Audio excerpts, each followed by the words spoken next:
What's up, guys? About to do some work on the Samurai. Brakes need some work, but the main thing I'm going after is the wheel bearings. These things probably shouldn't move around that much. It just sounds terrible. So I want to show you a couple things to save you some time, because I already fooled around with the other side longer than I should have. And I looked at diagrams and stuff about how to take this apart. It just didn't feel right. So I wanted to show you that it's just wanted to show you how to take this apart and what to look for while you're doing it. All right, so this is a '87 Suzuki Samurai, and let's tear into it.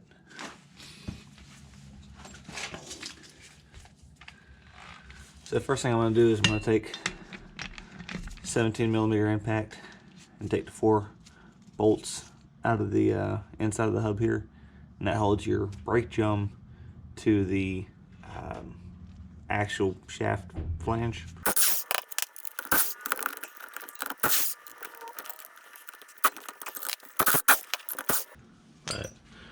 Alright, so at this point, the drum would come off, but since at some point I've had the parking brake on and the brake shoe cylinder in there, it's a little hydraulic piston that pushes the brake shoes into the drum, that might not be all the way collapsed. So I'm going to go ahead and undo the e-brake springs and take the brake line off before I go ahead and try to pull this hub off, because it's still on there pretty snug.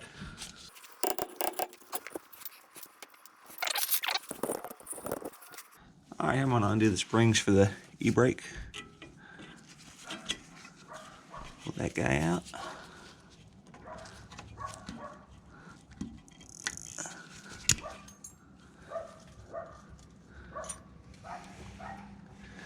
So one clip, one spring, pin drops out the bottom.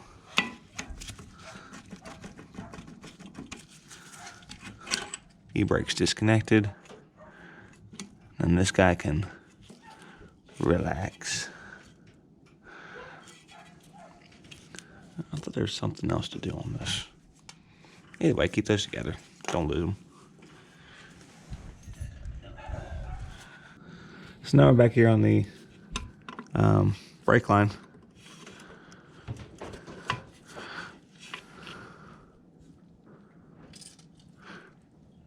Let's see if we can get this thing broke loose. When I get this back together, I'm definitely going to have to bleed the brakes, but let's use a little trick to save most of our brake fluid from running out. You can just pinch the flex hoses, but I don't want to do that, and so I'm going to do something different instead. I'm going to take a vacuum cap. Once I get this disconnected, put a vacuum cap on the end. That should keep air from traveling back up the line, keep fluid from running out the end of the line.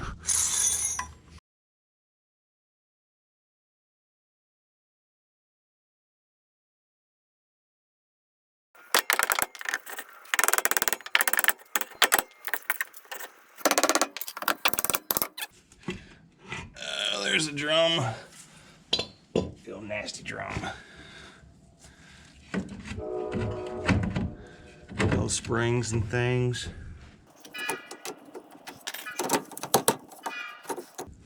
So this is something I spent way longer than I should have on, because I couldn't remember if there's a C-clip in the third member holding the axle in, or if there's just a bearing that was pressed in, or what the deal was. And it's just a bearing. It's just pressed into the end. And like I said, I looked at the diagrams. I saw that, but this thing was so difficult to get out that I thought there must have been a clip. So I went ahead and pulled the third member, realized that I can't pull it out with the axle shafts in, and there's no opening on the back for a clip to be put through. You live and learn. Hindsight's 20/20. Either way, time to get the slide hammer and pull this thing off.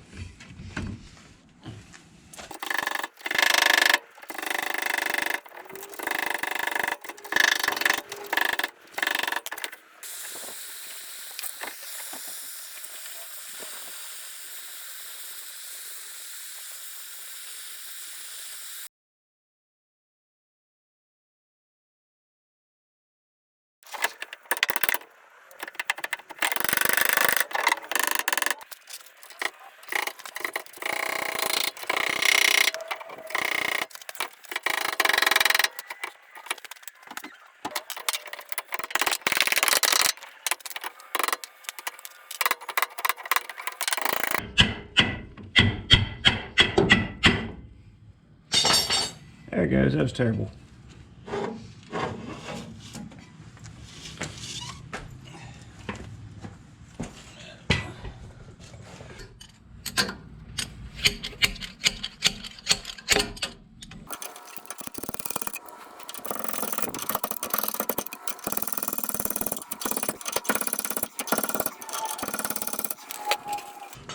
That's a lot of work. But now that's out, and just gotta wait on all the parts to get in, we'll throw it back together.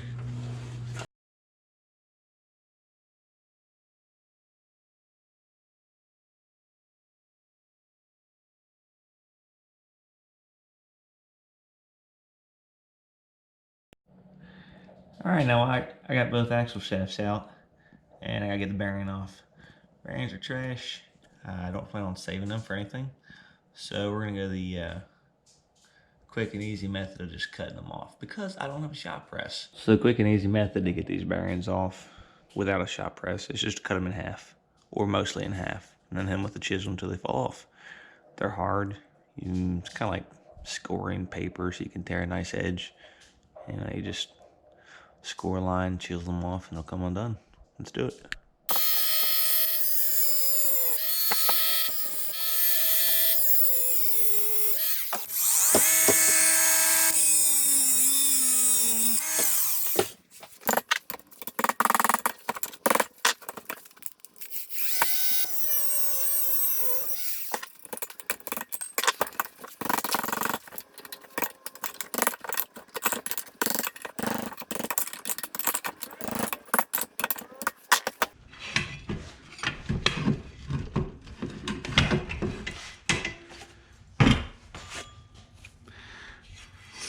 Now that I got that part of the outer race off, I can pull the brake drum backing plate off and have a lot easier access to this.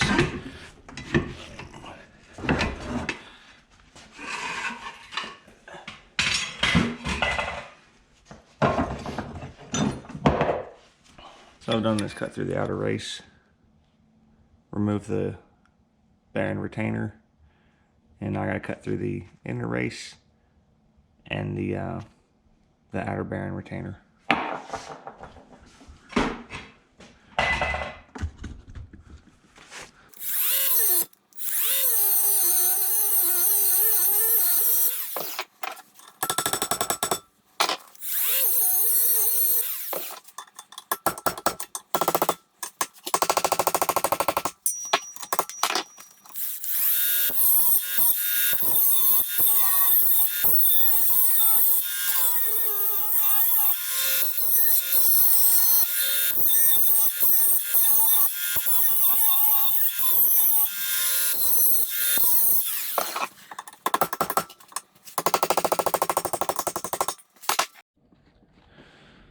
So I want to put the brake drum backing plate on the axle shaft and then the bearings over that.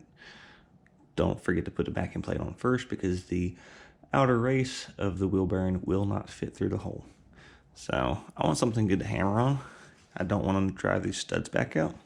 So I'm gonna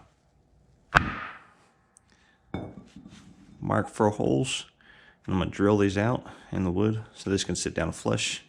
I'll be hammering against the inside edge of the shaft.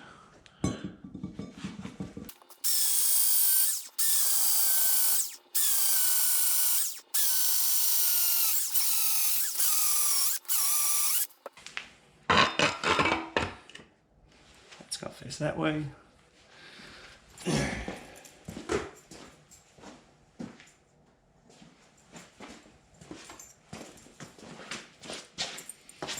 Put a little 3-in-1 oil on here to help it slide on better. Lip goes towards the backing plate.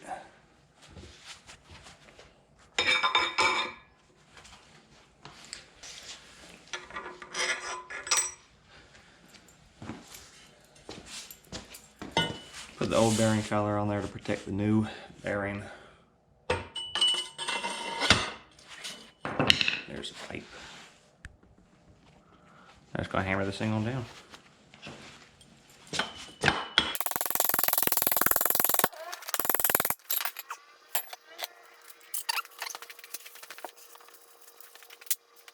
And here's the bearing retainer. I'm not particularly sure the way this is supposed to go, but I'm going to put this bevel towards the axle housing so that when I slide the axle shaft in, that will be a nice lead in to fit to the axle seal.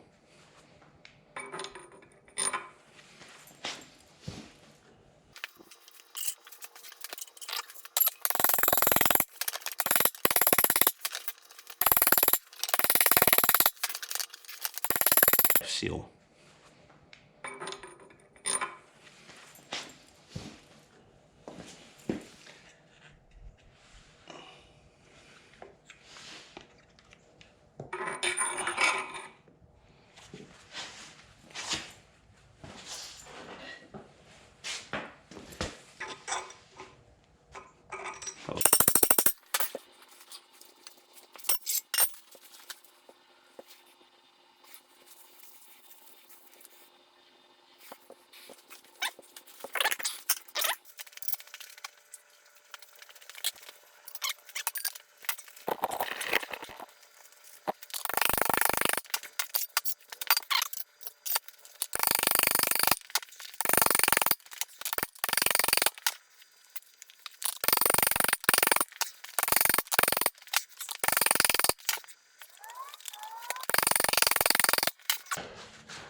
There we go.